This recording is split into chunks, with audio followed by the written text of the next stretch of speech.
troisième année, c'est moi Dodo pour te parler de la grande famille de la flûte à bec. Et pour nous en parler, j'ai invité un super flûtiste. J'ai parlé de Monsieur Jean-Pierre. Bonjour Monsieur Jean-Pierre. Hey Dodo, comment ça va? Très très bien, et vous? Ça va très bien Dodo. Qu'est-ce que je peux faire pour toi aujourd'hui? Je voulais que vous m'aidiez à présenter les flûtes à bec.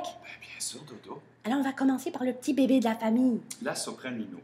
Oh, mais elle est très petite. Comme on voit, oui. Elle est plus petite que les amis de troisième. Très petit, très minuscule. Oh, et ça doit faire un son très grave. Mais non Dodo, c'est ça. Plus que la flûte va être petite, plus que le son va être aigu. Oh, c'est comme n'importe quel instrument finalement. Oui. Il y a la flûte soprano que les amis jouent entre autres dans la classe. On pourrait comparer, on pourrait voir les deux grandeurs. Ben J'aimerais oui, ça. bien sûr. Oh, j'aime ça. On voit à peu près qu'est-ce que ça peut donner. Tu vois Dodo, là, entre la flûte soprano et soprano. Excellent. Maintenant, j'aimerais voir la flûte alto. La flûte alto, qui est plus grande que la soprano. Oh, là, ça commence à être grand. Faut avoir des grandes mains pour jouer de ça. Oui, là, on est dans la cour des grands. Oh, merveilleux. Est-ce qu'il existe une flûte plus grosse que ça? Ben, bien sûr. Il y a la ténor, qui est également là, vraiment grande. Là. Hein, Dodo? C'est impressionnant, n'est-ce pas? C'est très impressionnant. On dirait un bazooka. Ben, c'est pratiquement ça, Dodo. Wow! Impressionnant. Et ça doit faire des sons très graves.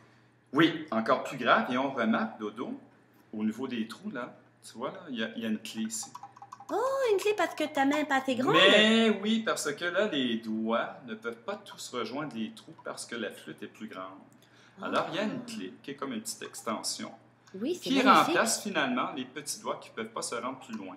Wow, alors c'était toute la famille, n'est-ce pas, des flûtes à bec, n'est-ce pas, Monsieur Jean-Pierre? Ben, il en reste une. Non, c'est pas possible. Mais oui. Plus gros que ça?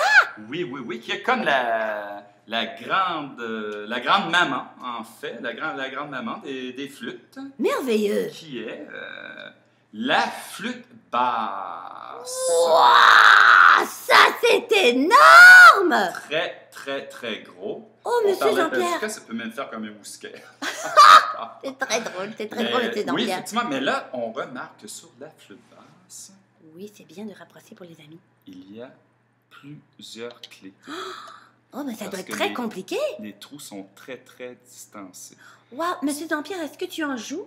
Il en joue un peu. Vous voulez qu'on essaie un petit peu? Mais genre de oui, son, nous voulons entendre, n'est-ce pas, les amis? Alors, Monsieur Jean-Pierre, on t'écoute. Alors, voilà.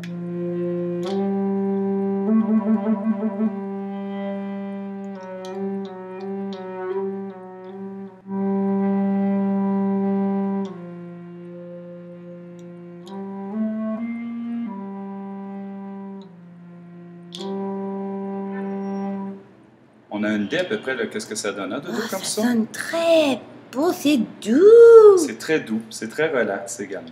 C'est merveilleux, Monsieur Jean-Pierre. Vraiment. Alors, mais lui, on l'appelle comment? Il y avait la grand-maman ténor, mais là, appelle la grand-maman, c'est grand-papa. Oui, cette grand-maman s'appelle la flûte basse.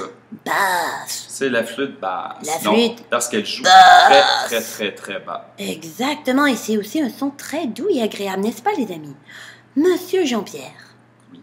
Vraiment. Ça fut un plaisir. Oh, je suis vraiment enchantée.